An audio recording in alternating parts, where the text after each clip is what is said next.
అందరికీ నమస్కారం. ఇవాళ మనతో ప్రముఖ ఆస్ట్రాలజర్ జ్యోతిష శాస్త్ర పండితులు మాడుగుల శివప్రసాద్ గారు ఉన్నారు. జూలై నెలలో వృశ్చిక రాశి వారికి ఎలాంటి ఫలితాలు ఉండబోతున్నాయో వారి మాటలో తెలుసుకుందాం. గురుగారు నమస్కారం. ఆశీర్వచనం. గురుగారు, జూలై నెలలో వృశ్చిక రాశి వారికి ఎలాంటి ఫలితాలు ఉండబోతున్నాయి కాస్త వివరించండి. శ్రీ మహాగణాధిపతయే నమః. ఐం మహాసరస్వత్యే నమః. శ్రీ లలితాంబికాదేవియే నమః. మాస ఫలాల కార్యక్రమములో భాగంగా ప్రతి నెల కూడా ఈ మాసములో 12 రాసుల వాళ్లకు ఎలా ఉంటుంది, ఏమిటి, ఎలా జరగబోతున్నాయి అనేటువంటి విషయము గురించి మనము ప్రతిసారి చెప్పుకుంటూనే ఉన్నాం. ఇప్పుడు కూడా జూలై మాసం అంతా కూడా ఎలా ఉంటుంది, ఈ జూలై మాసము అని మాసం అంటున్నాము కానీ మనము ఆంగ్లము పేరుతో మనము ఇంగ్లీష్ పదంతో మనం మాట్లాడుతున్నాము కానీ ఆషాఢమాసం అనేటువంటిది 6వ తేదీ నుండి ప్రారంభమవుతున్నది కాబట్టి జ్యేష్ఠమాసము అయిపోయి ఇక్కడ దక్షిణాయనము ఉత్తరాయణం అయిపోయి దక్షిణాయనము కూడా ప్రారంభమవుతుంది. కాబట్టి ఈ మార్పులు చేర్పులు అయనము ఎప్పుడైతే మార్పు జరుగుతుందో కూడా కొన్ని గ్రహాలు అనుకూలముగా కొంతమందికి చిన్న చిన్న స్వల్ప ఏదో మిశ్రమ ఫలితాలుగాను ఉంటాయి. అయితే ప్రతి వాళ్ళు కూడా వ్యక్తిగతమైనటువంటి జాతకాలు అనేటువంటివి చాలా అవసరం. ముఖ్యంగా అందరూ ఒకే లగ్నములో పుట్టి ఉండరు కదా. ఎవరెవరు ఏ లగ్నములో పుట్టి ఉంటారో ఆ లగ్నము నుండి మనము చూసుకోవాల్సినటువంటి అవసరము ఉంటుంది. కాబట్టి పైగా ఈ మాసములో శని వక్రగతి అనేటువంటిది కూడా ఉన్నది. కాబట్టి ఎవరెవరికి ఎటువంటి ఫలితాలు ఇస్తారు, ఏమిటి, ఆ ఫలితాలు ఎలా ఉండబోతున్నాయి అనేటువంటి దాని గురించి ఇప్పుడు నేను మీకు క్షుణ్ణంగా తెలియజేస్తాను. వృశ్చిక రాశి వారికి ఈ జూలై మాసంలో చాలా అనుకూలముగా ఉన్నది, చాలా యోగవంతముగా ఉన్నది. వీళ్ళు అనుకున్న పనులు అనుకున్న సమయానికి ఏది అనుకున్నా పూర్తి చేసుకుంటారు. అంటే గ్రహస్థితులు చాలా అనుకూలంగా ఉన్నాయి కాబట్టి అంత బాగుంది. ఉద్యోగస్తులపై అధికారుల యొక్క అండదండలు ఉంటాయి. ఉద్యోగాలు చేసుకునేటువంటి వాళ్లకు వాళ్ళ పై ఆఫీసర్ల వలన చాలా మేలు జరుగుతుంది. చేపట్టినటువంటి పనులు సమయానుకూలముగా ఇన్ టైం లోపల అన్ని పనులు కూడా పూర్తి చేసుకోవడం జరిగి తీరుతుంది గాక. నూతన ఆలోచనలు కార్యరూపము దాలుస్తాయి. నూతన ఆలోచనలు ఉంటాయి, కొత్త ఆలోచనలన్నీ కూడా కొంచెం అంటే ఊరికి ఆలోచన చేయడమే కాకుండా ఈ మాసంలో కార్యరూపం దాల్చడం అనేది జరుగుతుంది. కుటుంబ వ్యవహారాలు ఒక ప్రణాళికతో ముందుకు వెళ్ళటం అనేటువంటిది జరుగుతుంది. అంటే ఒక పద్ధతి ప్రకారముగా ఎలా ముందుకు వెళితే కుటుంబ వ్యవహారాలన్నీ కూడా మేలు జరుగుతాయి, ఎలా వెళితే మనకు ఉపయోగకరంగా ఉంటుంది అని ఒక ప్రామాణికముగా ఒక పద్ధతి ప్రకారముగా ఒక సిస్టమేటిక్గా అనుకుని అందరూ కూర్చొని ఒక నిర్ణయానికి వచ్చి ముందుకు వెళతారు అనేటువంటిది తెలుస్తూ ఉన్నది. నూతన వ్యాపారము చేసుకోవటానికి ప్రారంభాలు కూడా చేసుకోవటానికి ముహూర్తాలు నిర్ణయించుకుంటారు. అంతా రెడీ చేసుకొని ఈ మాసములో రెడీ చేసుకుంటారు. దానికి కావాల్సినటువంటిది నూతన వ్యాపారాలు చేసుకోవడానికి కావాల్సినటువంటి పెట్టుబడులన్నీ కూడా మీకు సకాలములో చేతికి అందుతాయి. వృశ్చిక రాశి వాళ్లకు విందు వినోద కార్యక్రమాలకు వెళ్ళటం లాంటివి జరుగుతాయి. ఇలా విందు వినోద కార్యక్రమాలకు కాస్త ధన వ్యయము కూడా, మీ వంతు ధనాన్ని వ్యయం చేయడం కూడా జరుగుతుంది. ఖర్చు పెట్టడం అనేటువంటిది సర్వసాధారణం కలుగుతుంది.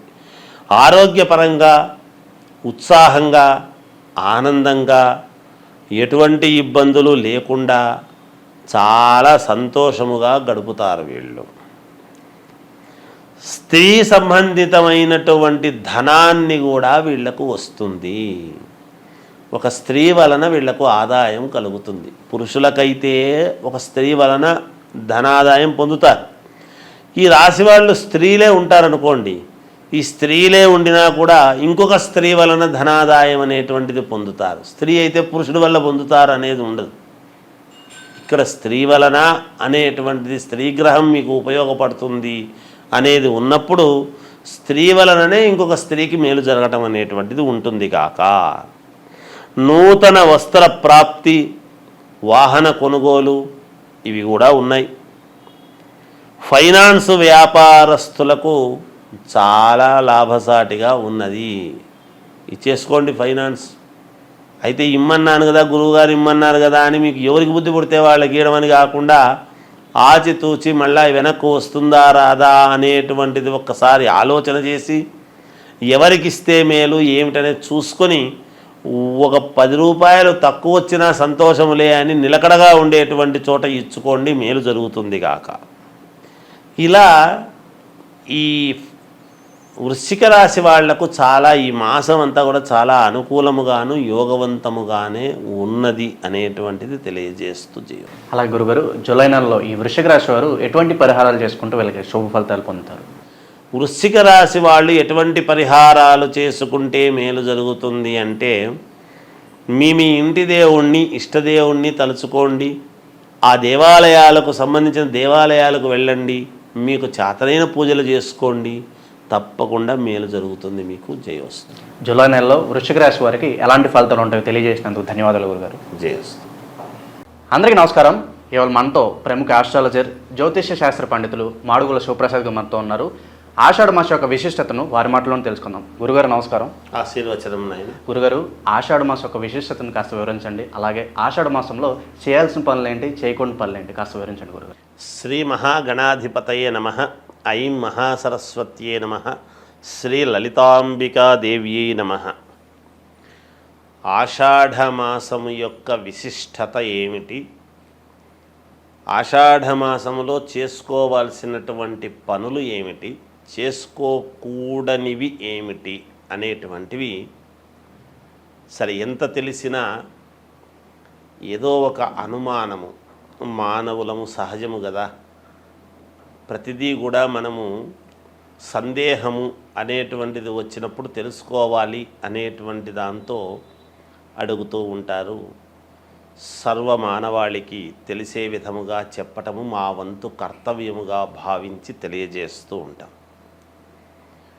ఆషాఢమాసం అనంగానే ఆషాఢమాసం వస్తుంది కదా, శుభకార్యాలు చేసుకోవటానికి అవకాశము ఉండదు అనేటువంటిది అందరికీ తెలిసిన విషయం. అంటే వివాహాలు, గృహప్రవేశాలు, శంకుస్థాపనలు, మామూలుగా పండితులు వీళ్ళు బ్రాహ్మలు అనేటప్పటికీ ఉపనయన కార్యక్రమాలు, ఒడుగు అంటాం. అలా ఇక్కడ తెలంగాణ భాష వడకలగ్నం అని ఏదో అంటాం. అలా ఉపనయన కార్యక్రమాలు కానీ, శంకుస్థాపనలు, భూమి పూజలు కానీ, ఏదైనా ఒక కొత్త వ్యాపారము ప్రారంభించాలి, చెయ్యాలి అని అనుకుంటే అవన్నీ ఆషాఢమాసము కదా నాయన, ఈ మాసము కాస్త ఆగి చేసుకోవచ్చు కదా అని ఇలాంటివన్నీ కూడా చెబుతూ ఉంటాం. సరే, ఎవరైనా కాన్పులైనారు అనేటప్పటికీ మరి పుణ్యపురుడు కాబట్టి ఇంట్లో పుణ్యాహవాచనము ఇట్లాంటివి ఇవి చేసుకోవచ్చు. ఆషాఢమాసములో చేసుకోకూడనివి అంటే శుభకార్యాలు ఏవి తలపెట్టేదానికి ఉండదు. అయితే ముందుగా ఎవరైనా పెళ్లి సంబంధాలు మాట్లాడుకున్న వాళ్ళు కానీ, వాళ్ళ ఇంటికి రావడము, వీళ్ళింటికి పోవడము, ఇటువంటివి ఏమో మామూలుగా సందర్భాన్ని బట్టి చేసుకోవచ్చు. ముందే మాట్లాడుంటారు కాబట్టి వాటికి ఏమీ ఇబ్బంది ఉండదు. ఎందుకంటే వివాహం అనేటువంటిది ఎలాగో శ్రావణ మాసము తర్వాతను పెట్టుకుంటారు మంచి రోజు చూసి. వచ్చిపోవడాలు, రాకపోకలు అనేటువంటివి సహజము కాబట్టి రెగ్యులర్గా జరిగేటివి జరుగుతూ ఉంటాయి. వెళ్ళవచ్చును, రావచ్చు. అదొక మార్గం. ఇక ఆషాఢమాసము చేసుకోవాల్సినటువంటివి ఏమిటి?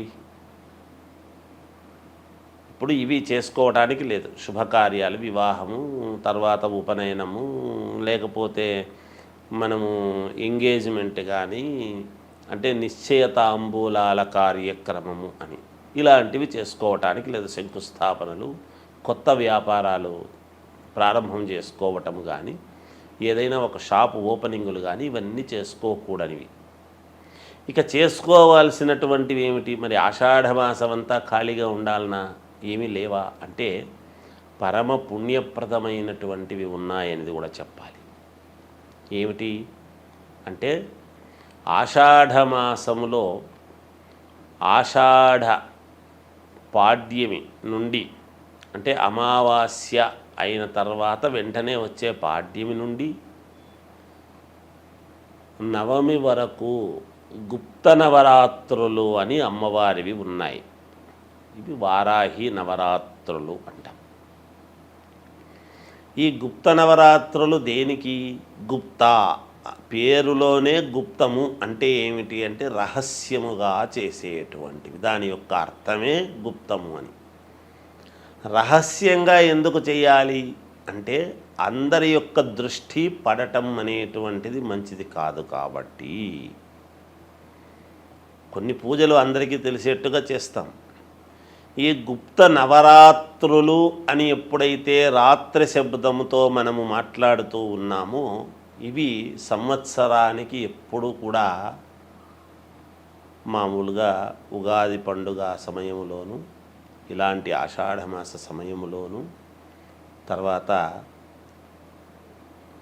శారదా శరన్నవరాత్రోత్సవాలు అని ఇలా వస్తూ ఉంటాయి. మనకందరికీ దసరా పండుగలు మాత్రమే ప్రాచుర్యం, అందరికీ కూడా తెలిసినటువంటిది. మిగతాటివి కాదా అంటే ఇవి కూడా ఉన్నాయి. ఇది రైతులకు చాలా ముఖ్యమైనటువంటివి ఈ గుప్త నవరాత్రులు అనేటువంటివి. ఏమిటి రైతులకు? ఎందువలన అంటే వరాహలక్ష్మీదేవి అంటాం. వారాహి అమ్మవారి యొక్క ఇది అయితే ఇవి భూములకు సంబంధించి ఎప్పుడైతే మనము చేస్తూ ఉంటామో, ఏవైనా భూమి తకరారులు ఉండినా, మంచి పంటలు పండాలి అని అనుకునేటువంటి వాళ్లకు మన ఇంట్లో ఎటువంటి కలతలు లేకుండా సస్యశ్యామలముగా నిత్య కళ్యాణం పచ్చతోరణములాగా ఇల్లు ఎప్పుడూ కూడా కళకళలాడుతూ ఉండాలి అని అంటే కానీ ఈ పూజలు చేస్తూ ఉంటారు. ముఖ్యంగా రైతులు భూములకు చేసేటువంటి పూజలు ఏమిటి? ఈ నవరాత్రులు ప్రతిరోజు కూడా భూమిని పూజ చేస్తూ దశమి రోజు అనేటువంటిది ఒకటి ఉంటుంది. తర్వాత వచ్చేటువంటి ఏకాదశి, ఇత్తనాల ఏకాదశి, ఆషాఢ శుద్ధ ఏకాదశి, తొలి ఏకాదశి అని వస్తున్నది. రైతులకు చాలా ప్రాముఖ్యత కలిగినటువంటిది. ఈ దశమి నాడు ఈ నవరాత్రులు ఎప్పుడైతే అమ్మవారిని భూమిని మనము పూజ చేస్తూ ఉంటామో, మరి పంచభూతాలలో ఒకటి అయినటువంటి భూమాతను ఎప్పుడైతే మనము నమ్ముకొని కదా ప్రతి రైతు కూడా పూజ చేస్తాడో, ఆకాశము కరుణించి వర్షాన్ని ఇవ్వటం అనేటువంటిది దశమి నాడు జరుగుతుంది.